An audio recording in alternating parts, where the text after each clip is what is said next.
Hello and how you doing, and welcome back to another episode of Two Jagoffs. I am your host, Austin Carnes, and we are back here in Point Park's very beautiful media hub for yet another interview. And today's guest is a guest that I've been wanting to bring on for years. This is a guest that I've talked about endless times on the podcast, and we're finally making it happen. If you're a Carlynton fan, you know this man very well. If you don't, you're about to today. Ladies and gentlemen, please welcome my good friend, Ryan Gevaudan, a.k.a. Mr. G, to the podcast. Mr. G. Thank you, Austin. Thank you. I've been wanting to get down here to see you behind the scenes for a while. Yeah, you get to see me grow in my journey at Carlynton. Now you're witnessing it here at Point Park University. It's great to have you on. It's great to see, man. I'm ready to go. You're ready to go. I'm ready to go, yeah. Well, I feel like the best way to start off this episode is talk about how we kind of met. Obviously, you were once my teacher. I was once your student. What was that first interaction like between us? I didn't know whether I had you in 7th grade or not. You did. 7th grade computer skills, computer typing class. Okay, right. So, yeah, you were real quiet, but then you always came into the room beforehand, right? Polite. I think you're really the breakout moment that I remember vividly is I think it was the sports marketing class. Sports marketing, yep. Right. And we were given presentations, and you were given, I think it was that class. What classes did you have? I had money and you, sports. Right. I pretty much took every class you had. Sports marketing, the accounting one, but that one was on Zoom. Right, I remember. Right. Yeah, that was COVID times. That stung. Yeah, so you were real quiet, but we would come in and we started building a relationship when you would come in the morning and talk and say how the Steelers are going to lose and how you love the Cardinals, right? And talk some trash that way. But I'm like, okay, but you were still a little bit shy in the classroom. Mm-hmm. And then you gave a presentation on wrestling. Yep. And WWE, and you changed into this different person. And I'm like, who is this guy? And I knew you had it in you, but when you started talking like that, and I'm like, this kid's going to go place, I said, this is awesome. Do you remember? That I do remember that. Yeah, it was a vivid one. I did a lot of wrestling presentations back in the day. Right. I forget the project, but I remember the result. It was good. It was a good one. Yeah, no, I mean, you could tell how big of a pro wrestling fan I am, especially with all I'm doing now with pro wrestling. Right, but again, for me to see this quiet kid and then all of a sudden you get on stage, I'm like, I never had it in you. I never thought you had that in you, and that was cool to see. And that's what's great about teaching too, is you see that over the years. No, definitely. And then I'll bring up another vivid memory. I know that you'll remember this. I had you in study hall one year. I think it was 10th grade year. And that was when we were in the cafeteria, if you remember. And I would always sit at the table with just me and you. Right. And that's when I got into magic at the time, which a lot of people didn't know that I was doing magic. Did people know that? Oh. A lot of people do know it if you listen long enough, but I don't really talk about it too much. Right, because for a while, Austin was dubbed the Magic Man. The Magic Man. You gave me that nickname. Right. You were the one that gave me that famous nickname. And then I had you come down like during the holidays, right before break. You would do these magic tricks for the 7th graders and 8th graders. Remember that? I do, of course. Those were great times. Yeah, that was good stuff. Great times. I'll have to maybe come back and do it again. Yeah. Yes. But yeah, no, the magic. I made you a real celebrity throughout those holidays. You did, and the reason why I brought that up was because, like you said, I was that shy, quiet, reserved kid in class. But if it wasn't for you making me go and do those magic tricks with people, I wouldn't have any confidence built up. Right. You built that confidence. Right. I do remember having to push you a little bit. That's you did. I remember this vivid memory. So we were sitting in the cafeteria, right? It was me and you. We were at this table. And I was showing you this one trick. I was like, Mr. G, I just learned this brand new trick. I think you're going to really like it. And I showed you it. And you're like, wow, that's amazing. And he's like, you see those girls over there? Go show them. I look at you. I'm like, what? And you're like, yeah, go show those girls, because I think there were 2 seniors. I forget their names. And you're like, go show them your new trick. It's an amazing trick. And I look at you. I'm like, I don't know about that one, Mr. G. And you're like, no, go show them. It's a great trick. And I was that sounds like me. And I was like, okay, I'll go show them. So I went and showed them the trick. They were impressed. I came back, and you're like, nice job. And I didn't. And at the time, I was like, why'd you make me go show that? But now I realize you wanted me to build my confidence up, being able to go and approach people. Right, absolutely, man. In this day and age, you need that more and more. And we've talked about that before, right? You need a little grit, and you have to be able to step outside the comfort zone. Step outside the comfort zone. Right. and you've done that, and we've talked about how you have. I appreciate that. I also want to say thank you for you giving me my first sports gig. We talked a little bit about that on the way in here. Yeah, that wasn't my first gig, but that was your junior high basketball keeping stats. Mm-hmm. Junior high, which led to me eventually keeping stats for varsity basketball. Right. Yeah, Mr. Cozy stole you from it. Yeah, and then Mr. Cozy. I was kind of doing 50-50 at the time. Then I did marching band announcing, football announcing with Mr. Banizak for a little while. Right. I always thought you would be good doing that. Yep. It was so much fun. I wanted you to do a live game. You and I on doing a Carlynton Cougar game. That's what I want to get to one of these days. I want to. I will tell you some stuff off camera, but let's just say this. I've reached out multiple times and I even know sent you stuff have. over. Right. I'm waiting for responses. Right. Come on, Carlynton. Let's have a live broadcast. Right. We'll do it. We could be the voice I'll be of the Cougars. I'll be the Jim Nance. You can be my Tony Romo. How about that? Right. I'll be the Keller guy. You'll be the Keller guy. Right. I'll do a good John Madden. So talking a little bit about your teacher career. Obviously, you're a teacher at Carlynton. You're Google certified, which is amazing, which we're definitely going to talk about in a little bit. Where did your teaching journey begin? What made you want to become a teacher, Mr. G? Well, to be honest, I always said to myself I wanted to coach and teach. And I didn't look at it as, getting in to do one or the other. I always looked at it as a combined thing. I'm going to be a teacher and I'm going to be a coach. And it didn't originally work out that way because I had my accounting degree, but in the back of my head, I got my accounting degree because everyone was in business in my family. Mm-hmm. So my brother's a CPA, he has his executive master's, and another one right now runs his own business. And so that was always, I want to be a business guy. I wanted to be a business guy. So that's, they were doing it. So I got my accounting degree from Gannon University. And then after working I worked down at a company right here in town in Gateway Center, MMC&P. Mm. And from there I went to Federated Investors. But there was always something missing. I'm like, nah, this isn't for me. I wanted to teach and coach. And then when I worked at Federated Investors, I started coaching the St. Bart's Bruins actually in Penn Hills, where I went to grade school. But I started coaching that football team. And I said, yeah, this is something that I need to do. So I went back to Robert Morris University and got my teaching certification. And then my first job was at Washington High School. Okay. And then, so I was there for 5 years, coached there. And then I got the opportunity to be the head football coach at Carlynton. And then that's where I still am. Not the head football coach anymore. They say there's two types of coaches, Austin. Do you know the two types? What's the two types? The two types are those coaches that have been fired and those coaches that will be fired. So it's inevitable, pretty much, is what you're saying. I would think so, right? Not too many. And that's what I hate to see. All these coaches are there. They're at these schools for all this time. They give all this energy and time, and they give time away from their family, and then next thing you know, cut. They're out. Yeah. Right. It never ends well. Like with most of these coaches, even the big coaches in the WPIAL, it seems like it never ends well for them. No. And they love that institution and love that school, but that's just sad to see for me. It's super sad to see. And you can go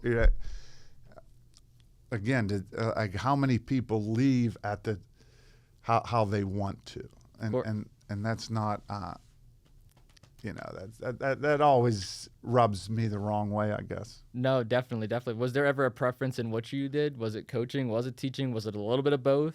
Or no, I like you like both equally. Right. I like the both. I like teaching now. I'm right in my 20. I'm going on my 27th year. 27 but years. Congratulations on that. Yeah, I like it now more than ever. Believe it or not, I think I'm having fun. The kids have fun. We build nice relationships.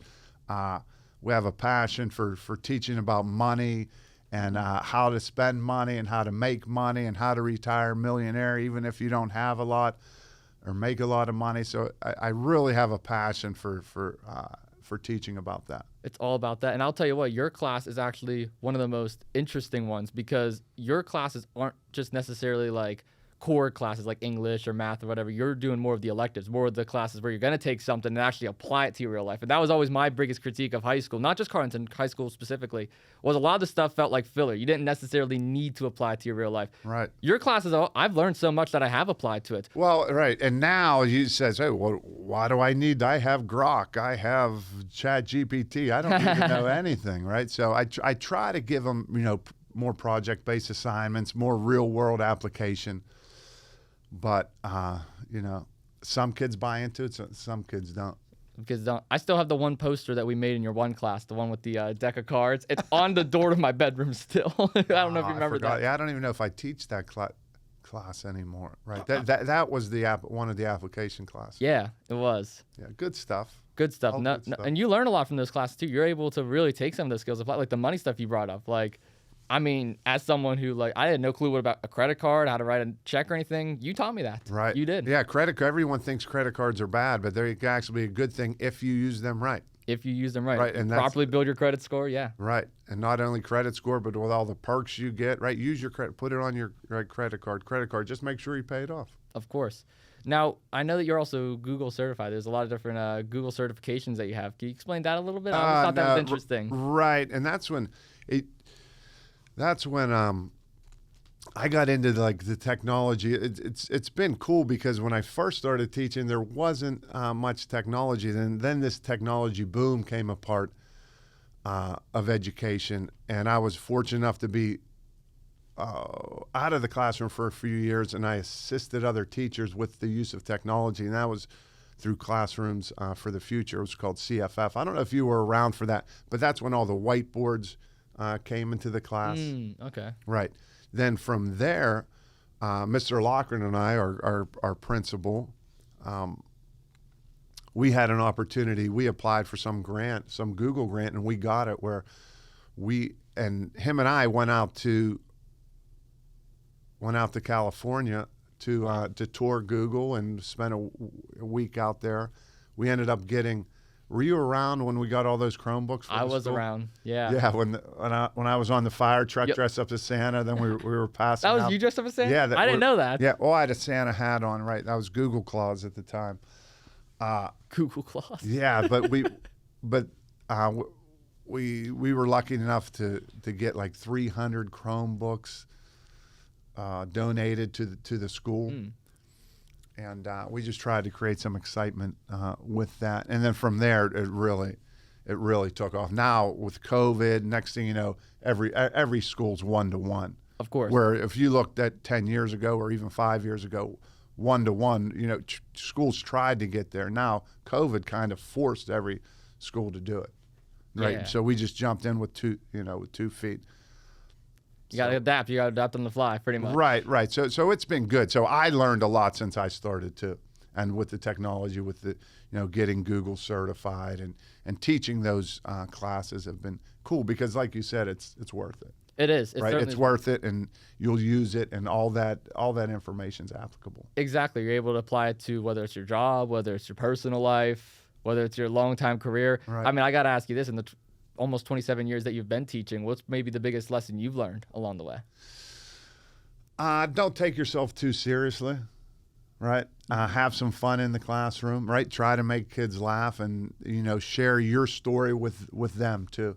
And over the years, I was real guarded. I wanted to be a football coach. I wanted to be tough. I wanted to be, you do this. And that's not always how it goes. And sometimes a class takes a different direction. So, I like I said, I try to have a little bit more fun now. Try to have a little bit more fun with it too. Right. It sucks. You have to because it's a tough profession. People think, oh, you have off in the summer.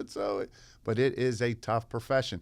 Mr. Cozy and I we take walks because just to get some fresh air and get some exercise, and we have cool talks. And he's like, yeah. He goes, people don't understand. We put on 6 shows a day every class. It's kind of, hey, we got to put on this show for these 30 students, and some of these students don't want to be here. Some of these students, right, could care less. But you have to engage, and you have to give your best. No, that's a great point, right, because every single day you see so many students locked in on their phones now, locked in on social media. They're not paying attention, and you have to go up there and get them locked in, get them to pay attention, get them to be engaged. So I Right. can only imagine the challenge that is nowadays. Right. Every single minute. So it's fun. It's work though. It is, it's work. It's work. And I mean, giving back to being able to teach so many students, I bet that's pretty well with you, huh? Yeah, it's cool. Like when we're out in public and we go through, just whether it's Lowe's, I ran into Ollie the other Good old day. Ollie. Yeah, I ran into my man Ollie. So it's just fun seeing kids around and hey, Mr. G, I remember you, and so it's And then there's students like me who's always bothering you and never leaves you alone. nah, never even bother. You can't bother me enough. You're gonna pay for some. You're gonna come into the class. I think this semester. This semester, we're gonna make it happen. Yeah, we're gonna make it happen. You can teach about podcasting. I'd love to. Love to. Right. I mean, I'm pretty much podcasting certified, Yeah, just like you're Google certified. Yeah, that's right. That's right. So whenever you're teaching all these different classes, I mean, a lot of them are like not really core classes, like I was mentioning before. Did you come up with some of these classes, or did some of these classes you adopt from like how exactly did these classes come about? Because I always thought Money and You and like sports marketing were so interesting, and you see these as college electives, but you really don't see them in high school as much. Well, we did start sports marketing. I actually think Mr. Milsom started it, and then I ran with it after that. But accounting was always there. Money and You, we kind of created over the years. So again, and I kind of fit that to fit the needs of the students and just to see what's out there with compounding interest we talk about. And again, we talk about credit cards and building wealth, and we play a stock market game. Funny thing about that stock market game was we had a kid, Caden Heiser, Carnegie kid. Okay. Give him a little shout out. But he came in third in the country. So making these trades over a 3-month period, he came in third in the country, and we got a trip to Washington, D.C. Oh, that's Yeah, sick. so we had a trip to Washington, D.C., where we took a plane out there. It was the first time he was ever on the plane, so it was we got to tour the Capitol and did some real cool things. Oh, that's great. It was actually 90 degrees, and we walked about 27 miles throughout the couple days, but it's just that's a cool place. Wow. Yeah, and what a great so that's one of the highlights of my teaching career. Was there other moments during your teaching career that you remember, like maybe like a specific moment from class, maybe a moment on the field, something that stands out to you? I have a bunch. Too many to tell? Yeah, too many to tell. But again, the most important thing is the future relationships. That's nice. Like being down here, this is the highlight now. Yeah, this is a highlight Right? now. Who else can be on 2 Jagoffs? Exactly. You're a Jagoff for today. You're a Jagoff. Honorary Jagoff. Honorary Jagoff. Right. There's a couple other honorary Jagoffs. You actually know some of them. There's my buddy Kevin Homa. Kevin Homa is one of the main ones. Right. You had him in class a couple of times. I mean, he's the one that skipped class. I mean, if you Yeah, I don't know if I officially had him in class because he. feel free to call him out. He was in and out the whole time. Yeah. He was in and out. I don't know whether that was COVID times or not. I think it was both. It was Yeah. COVID times and senior year, I think. I'll call you out, Kevin. I know you're watching. Yeah, we should bring up past report cards and Oh, yeah, we should. You have that's- access to it, right? Oh, I don't think so. But that would be a good show. Get your friends and get their report cards. Get their report cards. Over the years, yeah. Why do I feel like I would have one of the better ones? I'm sure you would. Why do I feel like I would? I mean, high school I wasn't as good with college, but I will say, I think if we compare it to everybody else's, go somewhere else with it. Right. So back on the teaching topics, I mean, we were talking about Money and You, we talked about sports marketing. I want to go back to that sports marketing class because there was an assignment that I remember specifically, and I don't know if you do or not. It was like a game show. You had to do like this marketing game show. I think this might be the wrestling assignment that you were talking about earlier, where you got to use different programming features on Google Slides, and you were able to go back and forth. I think it was like a Jeopardy style game. Yeah, kind of creating some hyperlinks, right? Yeah, I mean, using some images. Right? those creative games really stick with the student. Like, I remember that all these years later. I'm going into my senior year in college. I feel like we did that in my, sophomore, junior year in high school? Right. Where'd you come up with some of those ideas? Yeah, it's just, I guess I'm lucky. I always try to actually be a little innovative and kind of think out of the box with these assignments. So, again, hey, how can we have fun? How can we include everybody? And how can we produce something at the end? So that's what I always say, hey, what's the product? What are we producing? What are the kids producing? Mm-hmm. And I always like for them to share that with their parents and, and other students. And then the word gets around, oh, yeah, we did something cool. Mr. G's class. Oh yeah, I heard about that. Of course, and I'll tell you what. I wasn't always the fun, and like I said, I wasn't always the fun Mr. G. Probably before you got there. I remember Mr. Trombetta gave me a nickname one time. Oh, what's that nickname? Osama Gevaudan, because I was so tough and scary. Yeah, I don't know if you knew that. I did not know that. I really tried to lay down the law when I came in. You better hope the students aren't listening to that. They're going to call you that this year. Right. I tried to lay down the law when I came in as being a football coach, and you're acquiring a program that won one game in 2 years, and you're trying to turn around that culture. And so I thought there was a certain way to do that. Right. Is it safe to say Carlynton's your home now?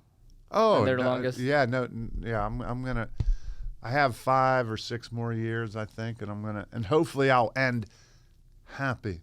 And happy. Right, as opposed to all those careers that end, I want to get out of here. I want to. So you're pretty happy and content with where you're at right now? I am, right? You have to be. You got to, right? Yeah. Like what's under your feet, because if you don't, if the grass is always greener on the other side. I want to go here. I want to go. No, just do your best where you're at. Yeah. Right, and don't always. Yeah, you can have some dreams, but always give your very best wherever you're at, and then things will open up. Just like with you and 2 Jagoffs. Exactly. No, I mean, I started in the corner of my bedroom, and now look at the studio we're at now. Yep, beautiful. Yeah, absolutely it's a nice building. Yep. Thank you. Benham Tree Building. Shout out to Point Park University for providing it. If you're a student, though, I mean, let's just I was a student in your class dozens of times already. I'm putting myself in a new student's shoes for the first time. I'm walking in, I see you. You're in your nice suit that you're always wearing. Right. Not many people wear suits. Not many people do. Yeah. You got to. I mean, people think it's a suit, but it's actually just a sport coat. Just a sport coat? Right. You got your sport coat on. You got your presentation ready on the board. First day of class. Always. What's your end goal right there? Are you what do you want that student to feel when they walk out of that class? Day? What do you want that student to number feel? one, I want them to feel welcomed. But also, for them to be successful, they need to know the classroom rules and procedures. So that's what we try. Hey, this is how you do things, right? This is how we, print. This is how and it sounds crazy, but, right, this is how you ask to be excused. This is, hey, you need something. This is the way to go about it. So I try to create them to be comfortable within our, but there are procedures in the classroom. And I think that's the foundation. And if I have to teach a new like if I'm a mentor to any new teacher, and my son's becoming a teacher, and he's just got a job. He just graduated, last May, and he's just starting his teaching journey, and I'm ending mine. But that's what I have to tell him. Hey, that first day is all about, classroom procedures and what are the expectations and what are the goals of the classroom, and to make it super clear. Hey, this is how we do things, and this is the expectations. It's all about setting down the foundation. Right, and everyone can be successful too. And right, if you do these things, then you can have success. What's it like working with some of the other teachers at Carlynton? I mean, I know so many of them. A lot of them are great. Yeah, they're all great. Yeah, they're all great, and we have a nice group that used to crash our parties all the time. No, me, I would never. Right, crash our parties in the beginning. Mr. Cozy, Mr. Milsom, Mr. Pate, Mr. Sasson. So those are my buddies. My number one buddy was Mr. Harris. Rest in peace. Rest in peace, Mr. Harris. Yeah, legend. Right, he was a legend, and he was probably my best friend there. Yeah, he was great. No, Mr. Harrison was incredible. Right. I had him in you and him back-to-back periods, actually. Oh, wow. It was you and him dynamic duo. I know. It was the 2 easiest periods of the day. It really was. It really was. You should say the most I learned in that day. The most you learned? Oh, I did. What you should say, right. I honestly did probably, if you really think about it. Was there something that maybe one of those teachers that you just named or one of those mentors maybe passed down to you when you first got there to Carlynton? No, not really, but we are always brainstorming. You're always helping each other out? We're always trying to, because in this profession you have to, because there's not one, just like, football, there's not one way to do things. One team runs, the run and shoot, no huddle. Another team runs a triple option and scores that way. So just like with education, there is so many different ways to get it done. So many different ways. Because there's so many personalities in your classroom too. Yeah, no, I can only imagine the balance that's like too. I mean, you have like one student who's maybe on their phone the whole time, one student is sleeping, one never shows up, one's always raising their hand, one's never raising their hand. Right. How do you balance that? Well, we have procedures for that too. No phones. You got to put, if I catch you on a phone, you put it in a box. But it's tough. It's tough. You pick your battles. Got to pick your battles. So it's an interesting one. So whenever you're brainstorming this stuff going into the school year and stuff like that, like what were some of the classes that you taught in the past? Was there ever a different class? Was it always marketing, money and you, computer lessons? Basically, right. There's always a computer application. And now we teach digital citizenship to these 7th graders because I think that's so important because so much of your life is spent on your phone. So we try to teach them, the dangers right off the rip. I mean, how many times do people get scammed? They just click on this link, and next thing you know, right, your information's out there.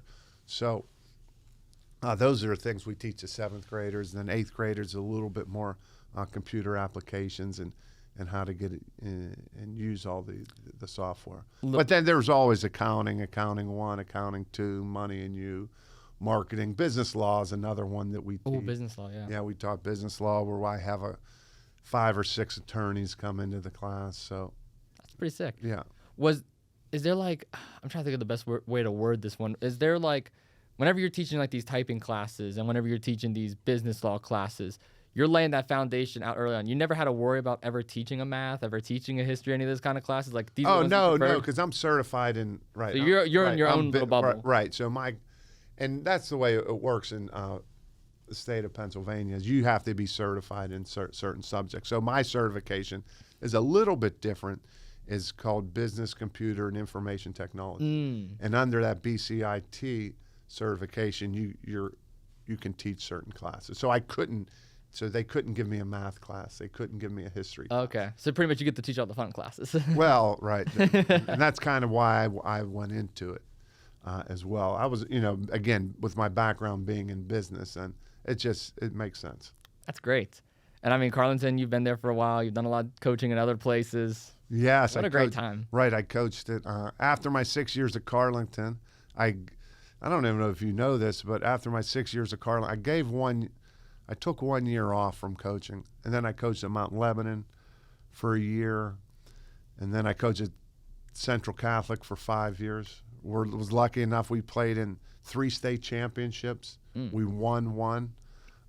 That's when, in Central it was a great.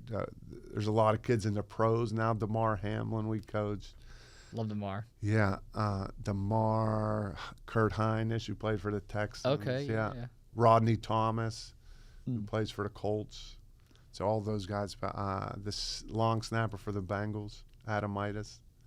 So he was at Central when we were there, but just a bunch of great kids. And then the commute was getting a little bit too hairy.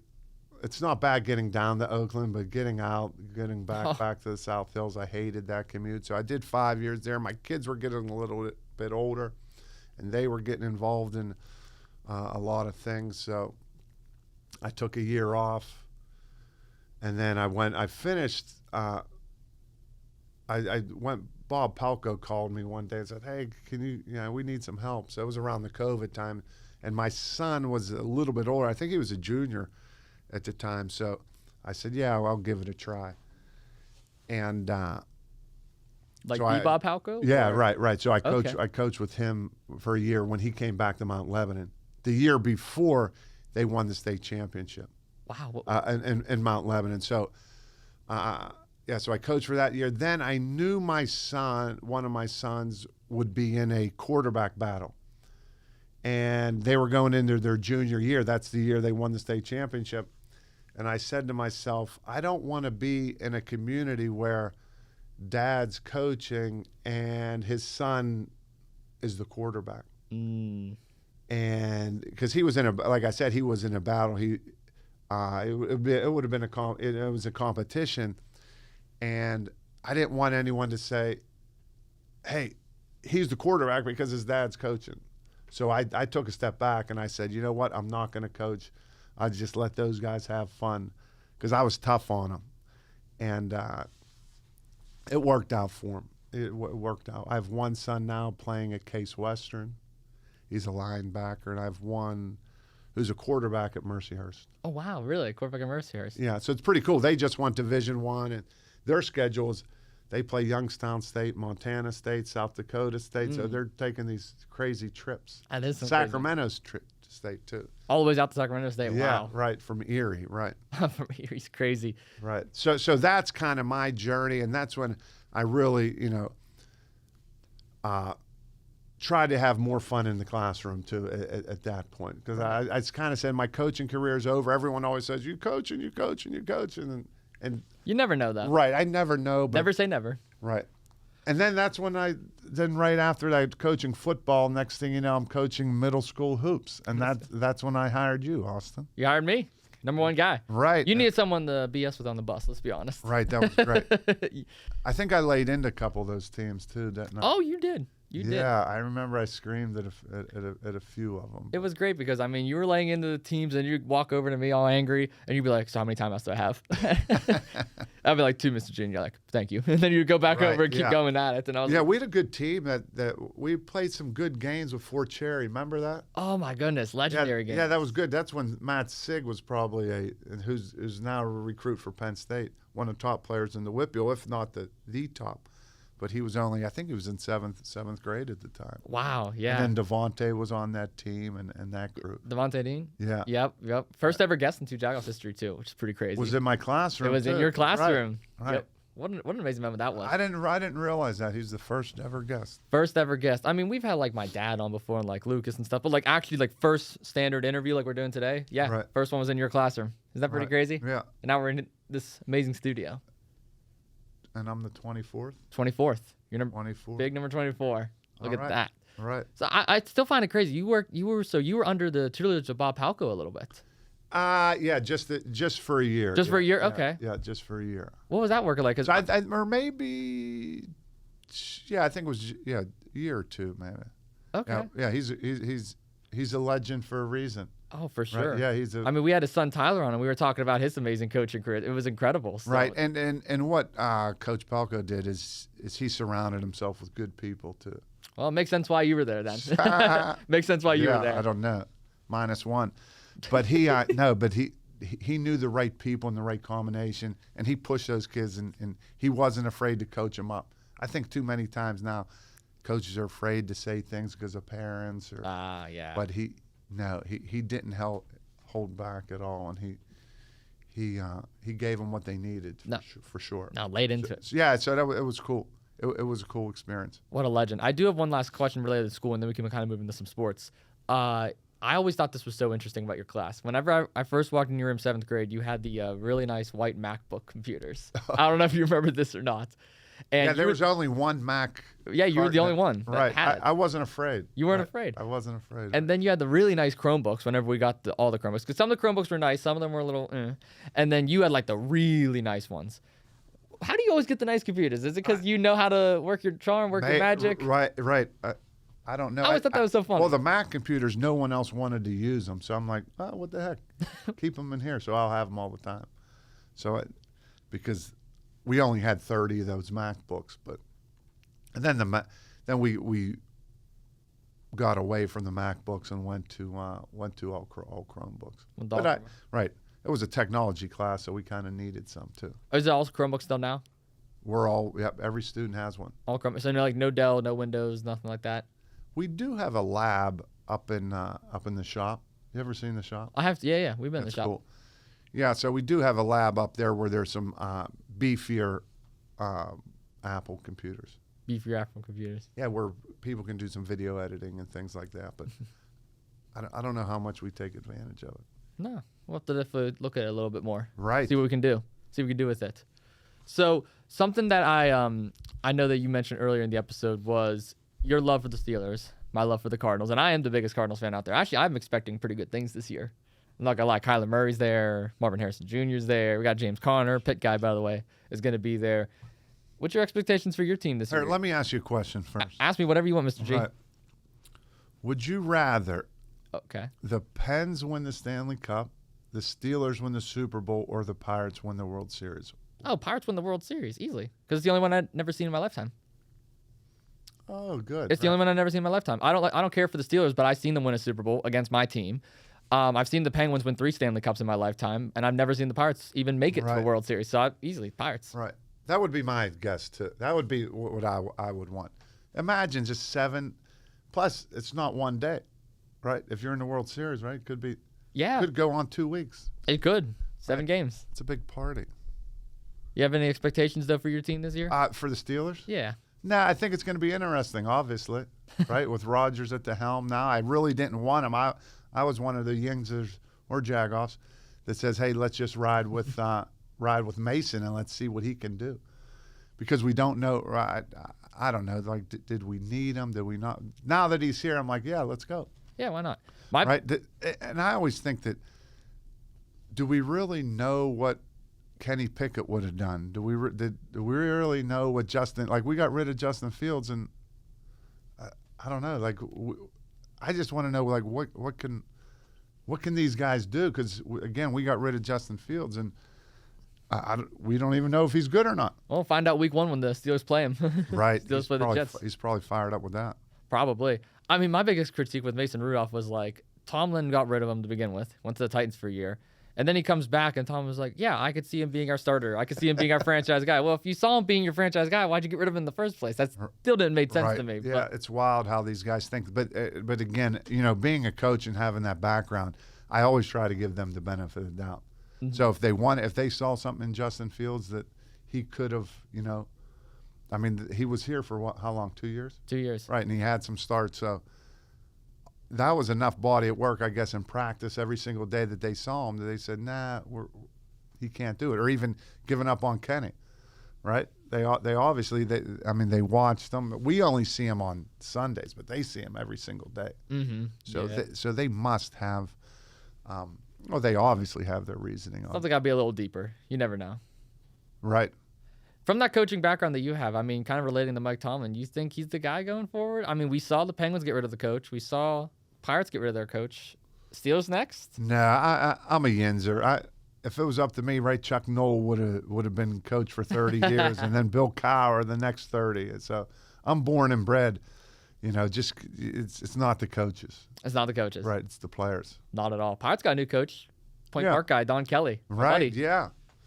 The Mount Lebanon guy, too. Mount Lebanon guy. Yeah. You ever had the chance to meet Don Kelly? I never have. Never have. He's a great guy. Never have. I know you were talking. You were in a charity dinner with him. Okay. I sat at the same table with him. It was me, Greg Brown, Steve Blass, Michael McHenry, and Mike Fetchko, and Don Kelly. How did that happen? Oh, wow. So that was a fun story. Wow, that is that's a Mount Rushmore right there. It was a great table. I learned so much that night. So that's where I made all my Pirates connections, because I have so many connections with the Pirates now. So it was Mike Fetchko. He works here at Point Park. He used to be a play-by-play guy for the longest time. And I was going up to him at this one social event that Point Park was throwing on. And I was in a suit and everything because I didn't know what to expect. And I go up to him to shake his hand. And one of my buddies, Matt Palangri, he puts his arm around me and he goes, oh, this guy right here is Austin Carnes. You got to talk to him, get his contact info. He's the nicest guy you ever meet. So I'm like, oh, thanks, Matt. Appreciate it. And Mike was like, so you want to take this seriously, huh?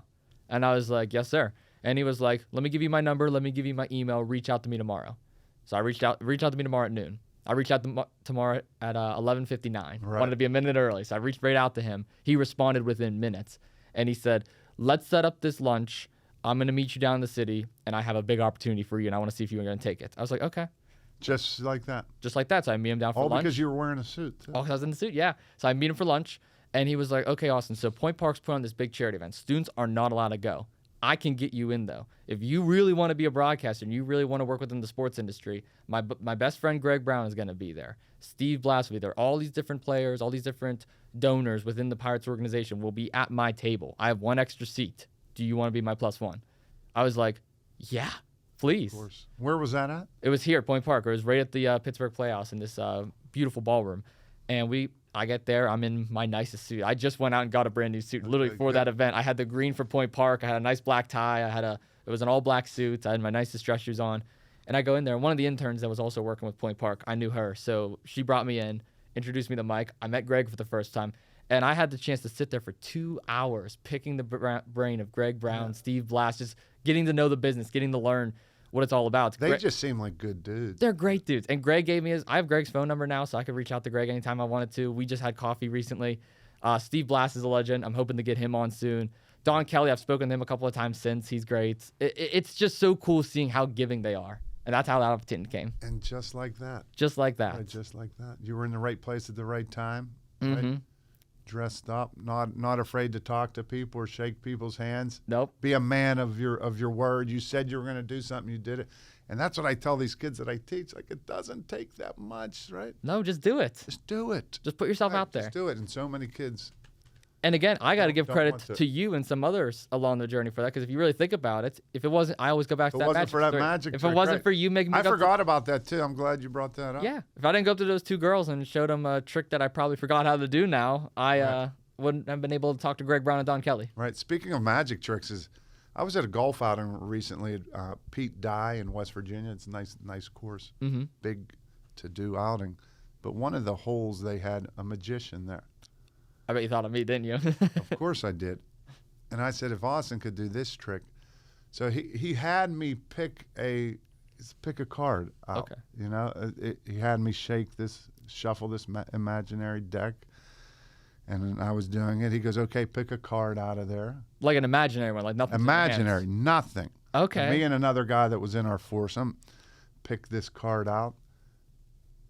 I picked it out. He goes, okay, put it back in. And he imagined that he was picking it out. And he guessed the card that I had, 7 of hearts. What? And you just thought of it. And I just thought of it. And the other guy said ace of spades, and he named that card too. What? I couldn't. It was the wild, and he did some other tricks before that, but that was the grand finale, and it was wild. I'm like, how did this guy just do that? The mind reading is something else. The mind reading is something else. Just like, it's amazing when I see that mind reader that goes into the NFL. I'm sure. I don't know his name. Oh, I know who you're talking You know what I'm talking about? about. Oz, the mentalist? Maybe the mentalist. Yeah, I think that's his name. Yeah, but he goes to these NFL training camps and does that stuff. That's wild. How do they do that? Yeah, like they're able to know the card, or like think of a song, or think of a player, and they Right, just their old girlfriend's name. They first picked crush, up. and it's like, what? How'd you Right. get that? Exactly right. No, I know exactly what you're talking about. I never got to that deep in the magic. I knew a little bit of mind reading here and there, but like, if you were to say, if I said, Mr. G, think of a card right now, and I look at you, I'm probably not gonna be able to get Right. it. I don't know how he did it. It was an older gentleman, but it was amazing. I'm like, wow. That's great. I would love to be able to do that. Right.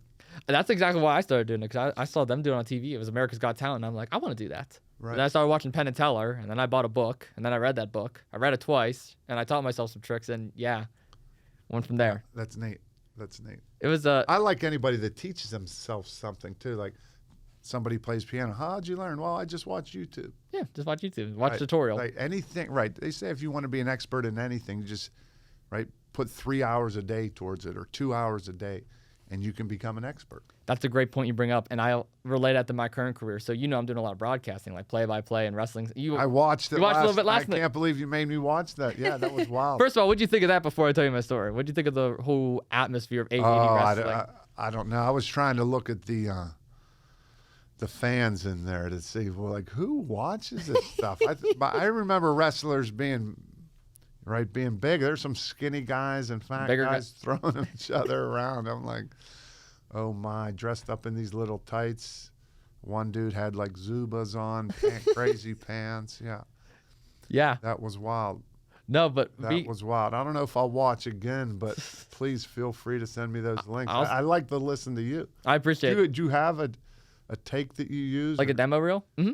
Well, not necessarily demo reel, but is there something that you say all the time that you're known for? Like me at school now, everyone knows I say, yeah, boy. Oh, that's your good. Yeah, you texted me that. Right. Yeah, boy. Where'd that come from? I don't know where it You came just started from. saying it? Right, and all that. So I said, when kids would get 100 on a test, I'm like, okay, your turn, say it.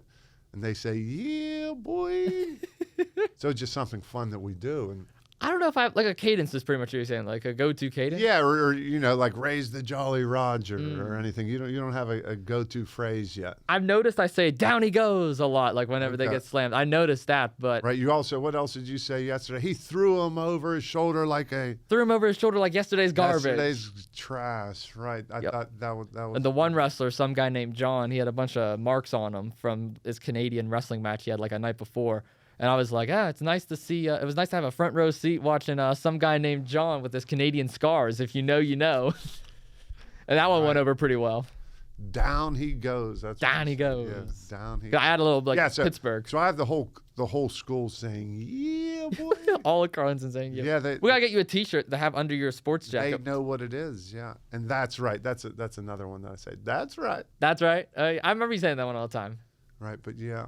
Well, just a couple key phrases, Yeah. that you need. Stand out a little bit. Yeah, like Mike Lang, right? He made a career on legend. Rest in peace. Right. Get your dog off my lawn. What, scratch your back with a hacksaw. Mm-hmm. I got to come up with my go-to. I mean, I have like a nickname. Like I call myself Pittsburgh's favorite jagoff because right. 2 jagoffs. I've heard that. I've been trying to study your work. Study some of the work. Right, because to prepare myself for this day. Mm-hmm. I knew it would come, so I said I better listen to him a little bit. What episodes have you listened to, just out of curiosity? Like, you don't have to name them all, but just some that come to mind that you remember. The wrestler, Andrew Palace. Andrew Palace, yeah, that was a good one. And I think everyone that you have on, their voice sounds so good. Like they could be in radio. And I listened to a little Palco when you had Tyler on. Bill Hillgrove. I listened to Robbie and Smikowski. Yeah. I listened to that one in the entirety. Today when I work out in the morning, I try to listen to a podcast, and then sometimes yours comes on right after that. So today I was listening to you and your dad on, what was it? Not the favorites, but what did Sports Confessions? Yeah, Sports Confessions. Oh, okay, right. that's a fun one. So I listened to some big jumbo carns and Sports Confessions. Yeah. Yeah, so. Disagree with me quite a bit. Right. So there's a bunch, Austin. See, I do my studying. You have to prepare. So you got to do your homework, right? So I've listened to a bunch. You probably listened to the other jagoff, Lucas Coons, too, a couple of times. Yeah, I feel like I know Lucas a little. Yeah, you never even had him in class, and you already know him. Right. Lucas Carries. I was like, what does that mean? And then I listened to it. Okay. You listened to Lucas Carries. A little bit, right. I try to, like I said, I try to be prepared. So. That's awesome. No, I appreciate that. I appreciate you going through and listening to some of those. Was there a favorite that you had, just out of curiosity? I love getting feedback. No, everything. Everything you do. I'll tell you my Which was amazing to me. The one day, and I think I was up in the Carlynton weight room, and I might even have texted you. I'm like, you had Hillgrove on? Like, how did you get Hillgrove? And I thought that was great because his voice is amazing. Oh, yeah. Right. Like, he just has that voice, and he's Pittsburgh, and like, just to think about all the games that he's gone. Like, he really did Pitt. I can't believe he did. How many people in the country do that, right? They do Pitt football on Saturday and then Steelers football. Bill Hillgrove. Right. That's amazing. Legend. I got 2 Hillgrove stories for you. The first one was when we were actually on that Zoom call. I asked him, I was like, so out of all the games that you've called throughout your years, college, professional, what was your favorite call that you've ever had?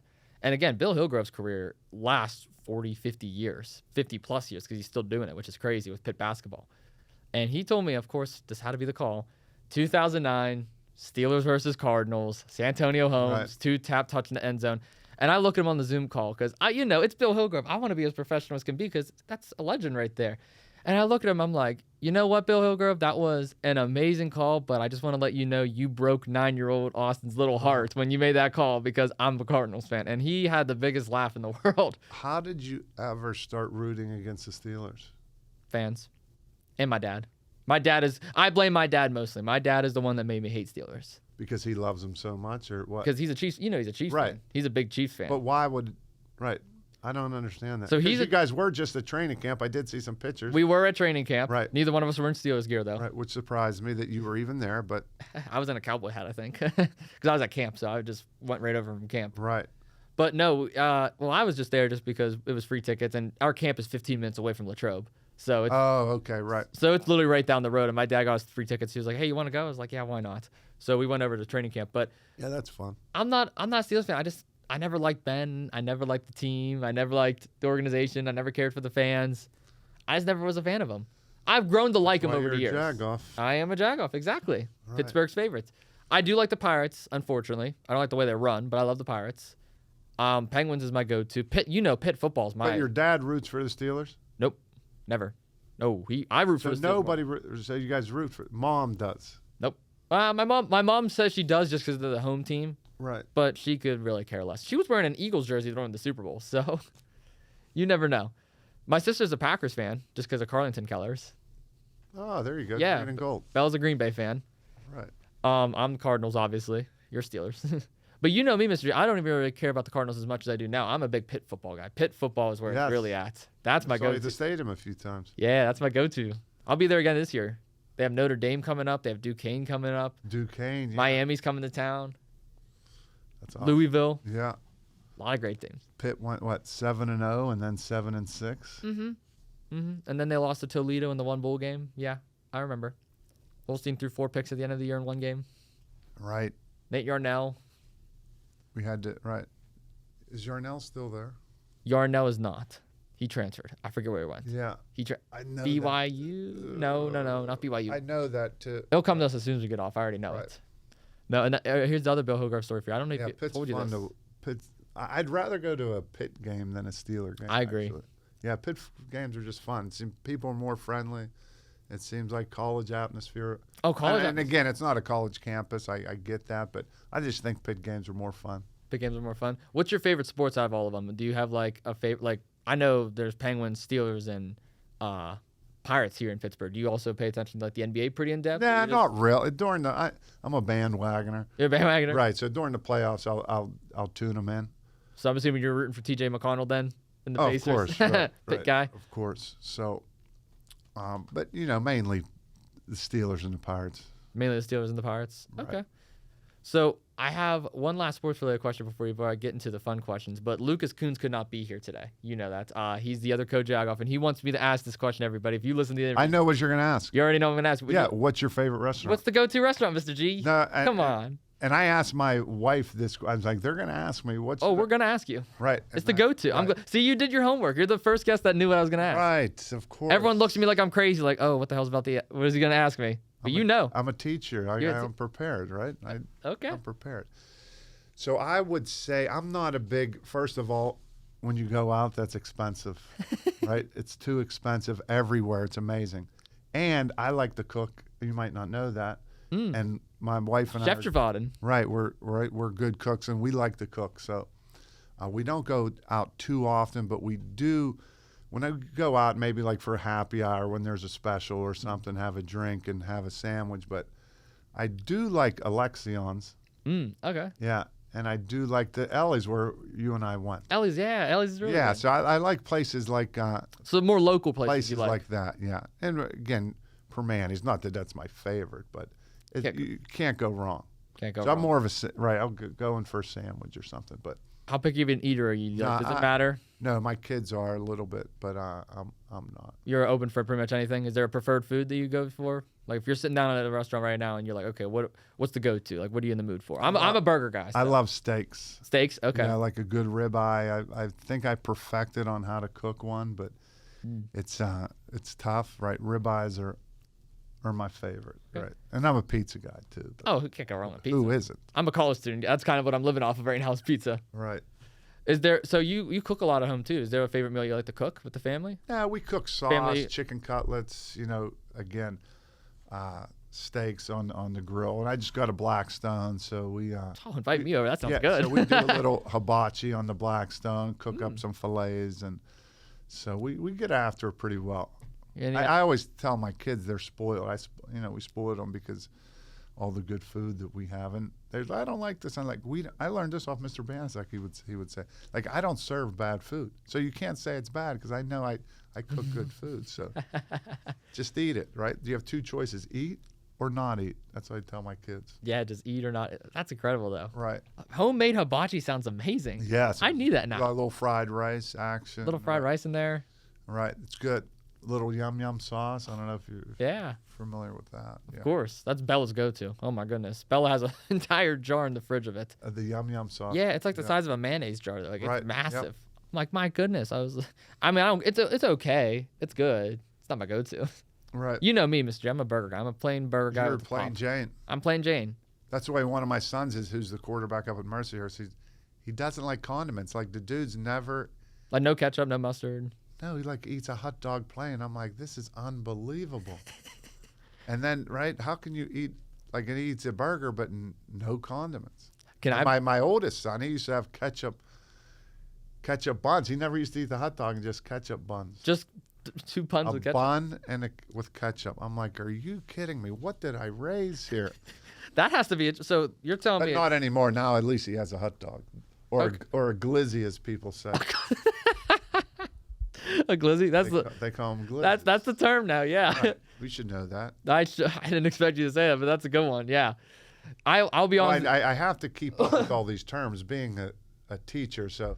Do you know any other terms? I do, but I always tell my kids, tell me what to say to these students that they would make them laugh, and with the Riz and things like that. Riz, I was just about to ask you. Right, Yeah, Riz. Yeah, but there's a couple other ones that I've used throughout, and I have actually a board. Is the kids are able to write down a phrase.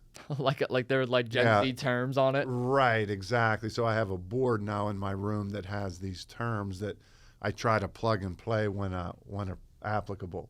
Like walkie was one of them that Ryan Lewis wrote down. That means like crazy. Do you know cap? Oh, of course. Who doesn't? Like cap. Cap. Oh, that's right. cap. Like Right. bet is another one. Bet. Yep. Bet, cap, Riz.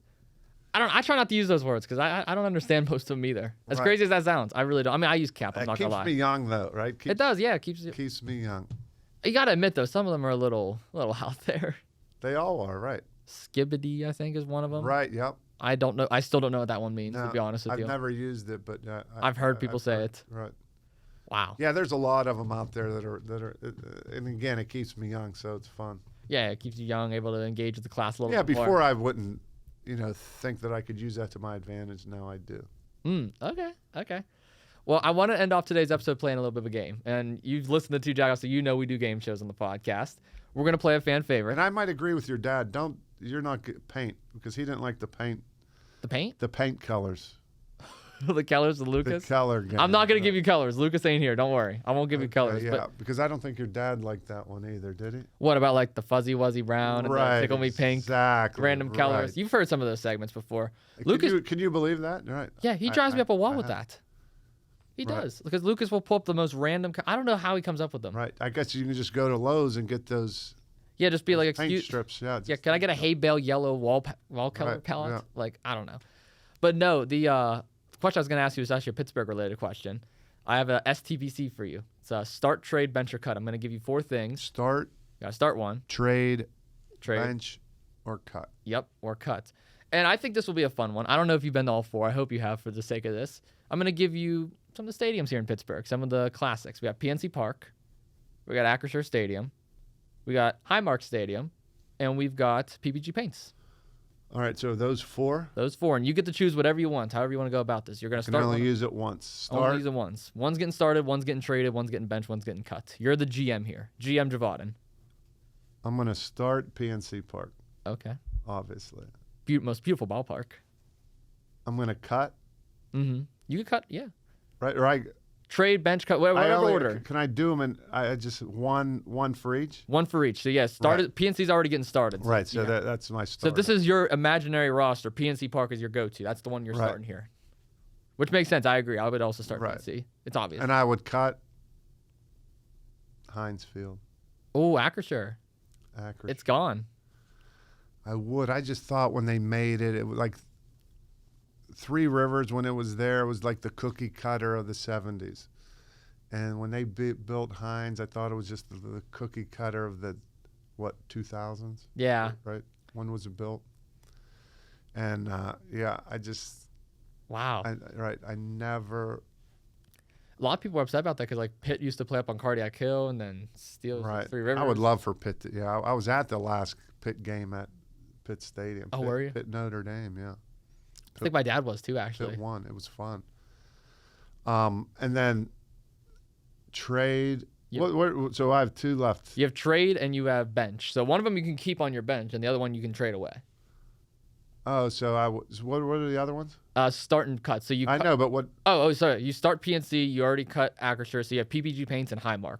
So Highmark is like. Right on the. Yeah, Highmark's cool. Highmark is really cool. You've been to Highmark Stadium? I put that on my bench. Well, when I coached at Central, our home games were there. Oh, really? We played over there, so it was great. We've had some good battles with Pine and Richland. I remember Mr. Sass was on the other sideline. It was fun. Okay. My kids were there. They would be ball boys, and they would run. So. Yeah. What a beautiful view you have there, too, at Highmark. It was great, but it was playing on a soccer field, and the lines were never great, so it was always skewed a little bit because it was always a soccer stadium trying to play football in it, but it's cool. Wow. Really cool. And I'm assuming you're trading PPG Paints then, obviously. Yeah, right. It's just whatever. You know what's crazy? I actually have that exact list. I didn't expect you to bench Highmark Stadium. I was expecting you to bench either like Acrisure or PPG Paints. Oh, no. You know what's a hidden secret? Did you ever go to a Pitt baseball game?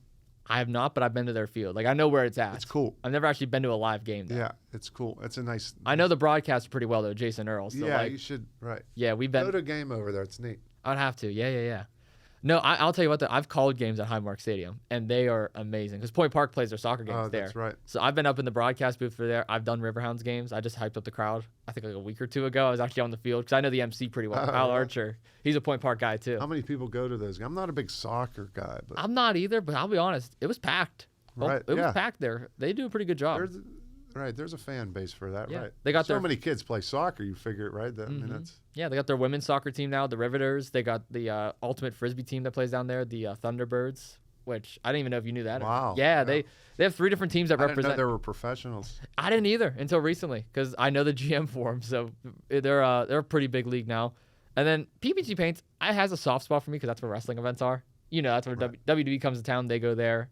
AEW. Yeah, I like it. I like it, but I don't think there's anything. There's nothing special. Right. Yeah, I mean. Any indoor arena. The Hall of Fame at Heinz Field is nice. I will say, like the little Hall of Fame area. They build it up, right? Yeah, that's nice. But outside of that, I mean, it's just a stadium.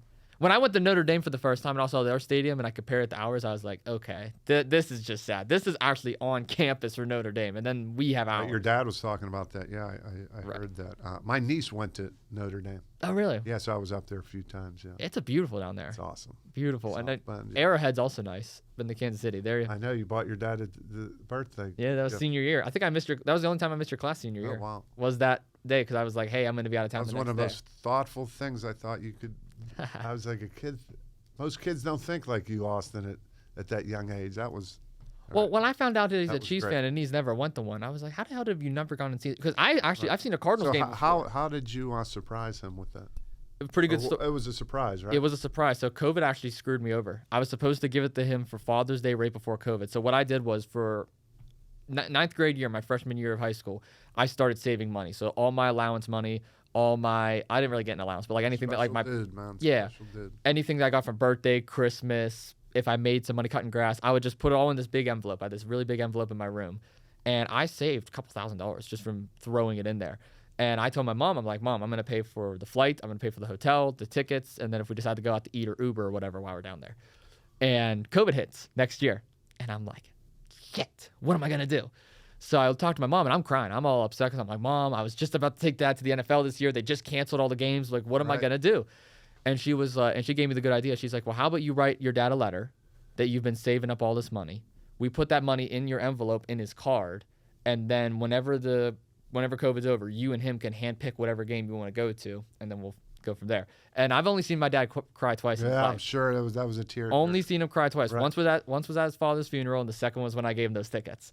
And I gave him those tickets, and he just started busting out crying. Yeah, I'm about to cry now listening to know. this. It was that's awesome. Great. So I've shared it before on the podcast. My dad was with me too.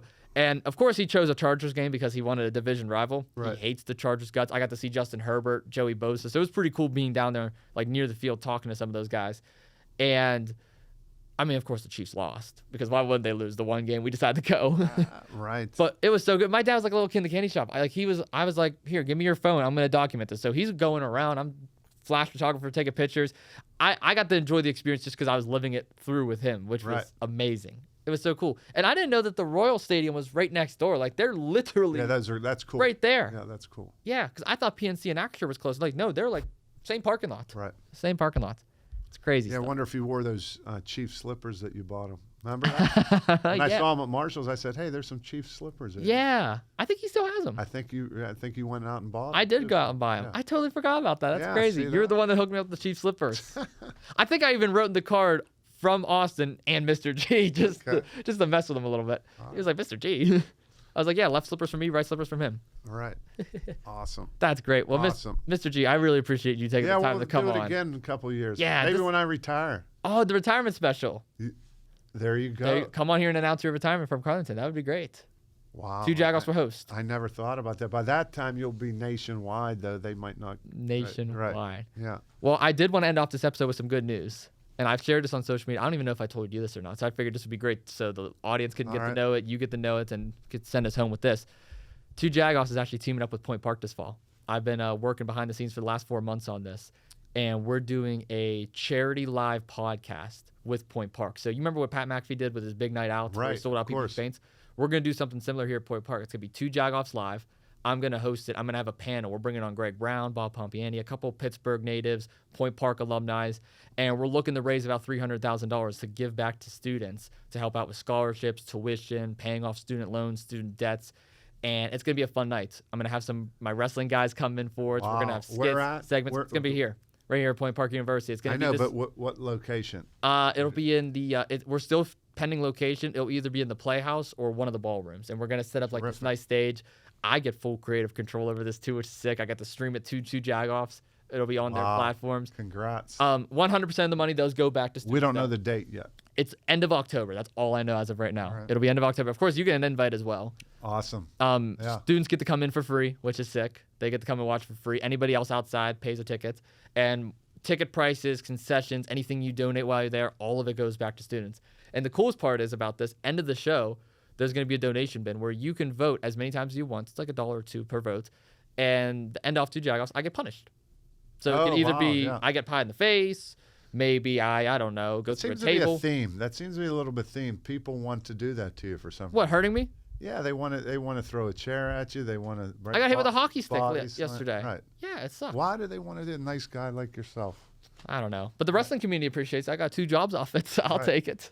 Absolutely. But no, that's the big announcement I wanted to make. That's awesome, man. I wanted to share that with you. Thank you. Super proud of you. Thank you. And hopefully we'll get you to Carlynton in a Money in You class. Yeah, no, I'm definitely down. You know that. I'm down to help out any way I can. Give back to repping them today. Yeah. Go Cougars. Love it. Go Cougars. Hopefully they can do something in the playoffs this year. That's what I'm hoping for. Yeah. We made it first time 27 years. How about that? Yeah. I'll take it. Congrats to them. Congrats to the Cougars. Well, ladies and gentlemen, thank you all so much for tuning in to yet another episode of 2 Jagoffs. Again, make sure you go like, subscribe, go follow all the social media pages. There'll be a promo out as well this week. New episode this Thursday. We're bringing back the division rankings. Me and Lucas will break down all the AFC teams. Then the following week will be the NFC teams. Mr. G, got any final words for our audience? I appreciate it, Austin. Thank you, like Mr. G. Said, man, I'm super proud of you.